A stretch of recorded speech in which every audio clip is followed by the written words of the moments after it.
Of course, my ruling is already there. Shri Niranjan BC. Thank you, Honorable Chairman, sir.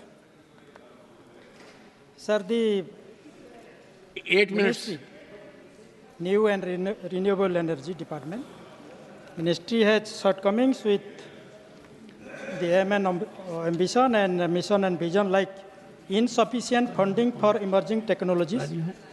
Despite increased allocation, the budget may still fall short in supporting the full spectrum of emerging renewable energy technology such as tidal energy and wave energy.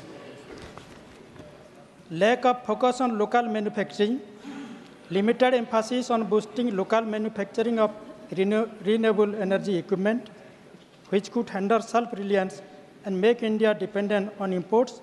आत्मनिर्भर भारत का ये success नहीं होगा. Delayed implementation, delayed in project implementation and funds disbursement may continue affecting timely execution of renewable energy projects.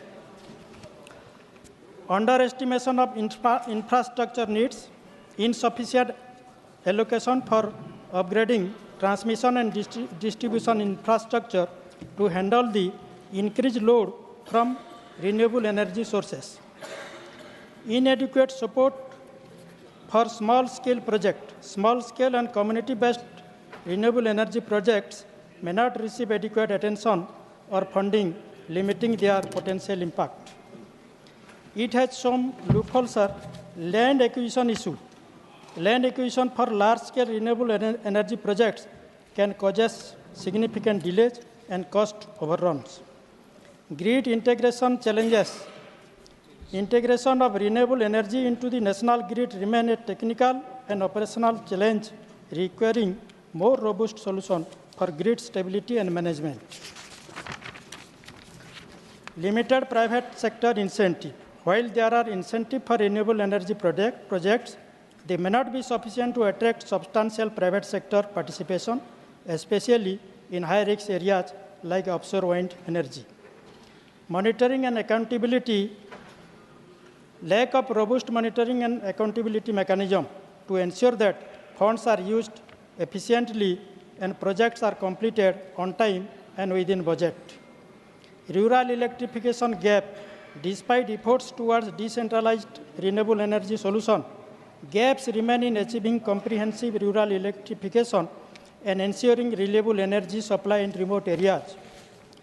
Environmental and social concern loopholes. Renewable energy projects, particularly large-scale ones, may face environmental and social concerns such as displacement of communities and impact on local ecosystem, which needs to be addressed more comprehensively. In this renewable energy, solar energy, wind energy, tidal energy, hydrothermal energy, wave energy, geothermal energy, biomass energy are there.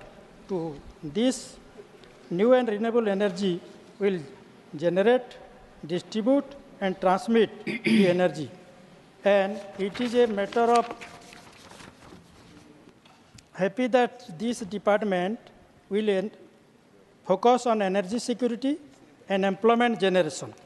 Employment generation में ठीक है employment generation करेंगे, लेकिन अभी जो creamy layer की बात आ रही है, सारे देश की 35 करोड़ से ज़्यादा शेड्यूल कास्ट और शेड्यूल ट्राइब के मन में दुख है और दर्द भरा दिल से सब लोग हैं कि ये जो SC ST में ये ट्रांसमिशन जनरेशन डिस्ट्रीब्यूशन में इसमें ST SC कैंडिडेट को एम्प्लॉयमेंट मिलेगा कि नहीं.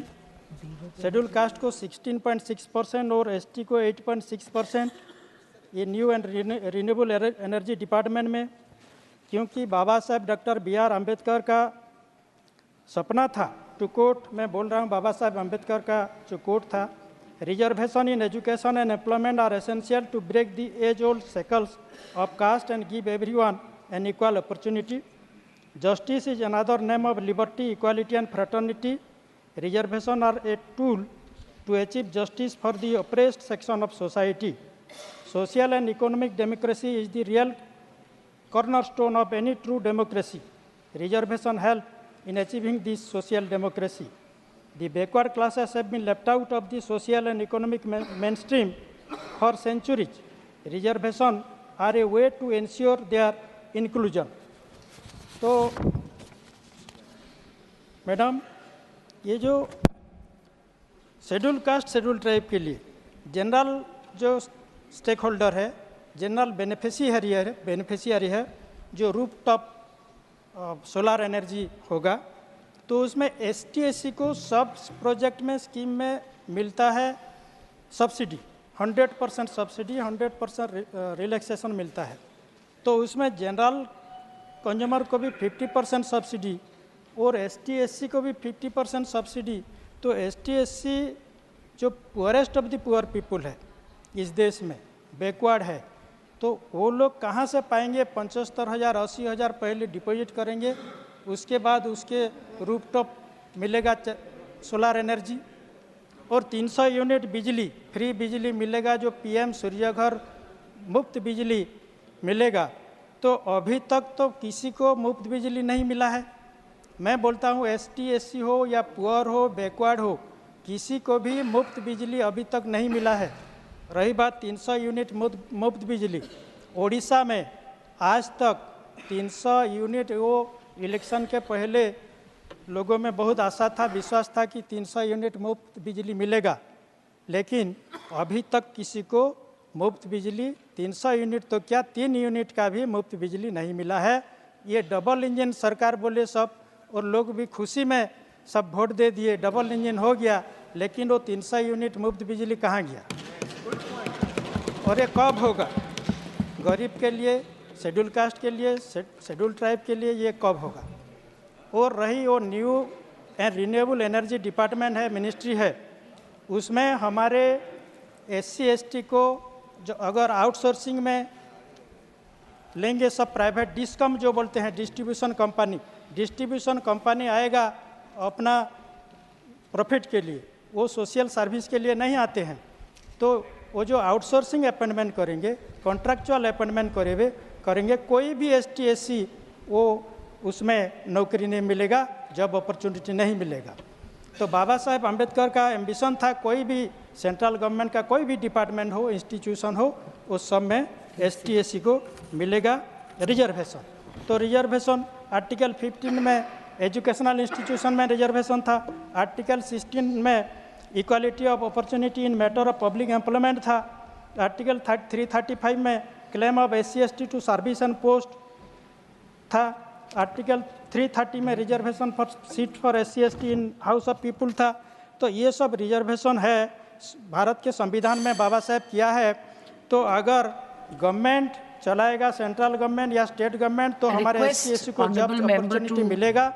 अगर कोई डिस्ट्रीब्यूशन कंपनी, प्राइवेट कंपनी को दिया जाएगा ये सब डिपार्टमेंट, वो जनरेशन हो, ट्रांसमिशन हो, डिस्ट्रीब्यूशन हो, या जो LPG है, लिबरलाइजेशन, प्राइवेटाइजेशन, ग्लोबलाइजेशन, अगर उसके हाथ में जाएगा, तो देश की जो 35 करोड़ से ज़्यादा शेड्यूल कास्ट और शेड्यूल ट्राइब है, उसको कोई भी जॉब अपॉर्चुनिटी नहीं मिलेगा, और हमारे आदमी, हमारे कम्युनिटी लोग और पीछे जाएंगे। और अभी जो क्रीमी लेयर की बात हुआ, अभी ST/SC भारत के बहुत दुख में है और उसको लागू नहीं करना चाहिए, वो देश के लिए खतरा है, ST/SC कम्युनिटी के लिए खतरा है। Thank you madam. Thank you. Shri AD Singh.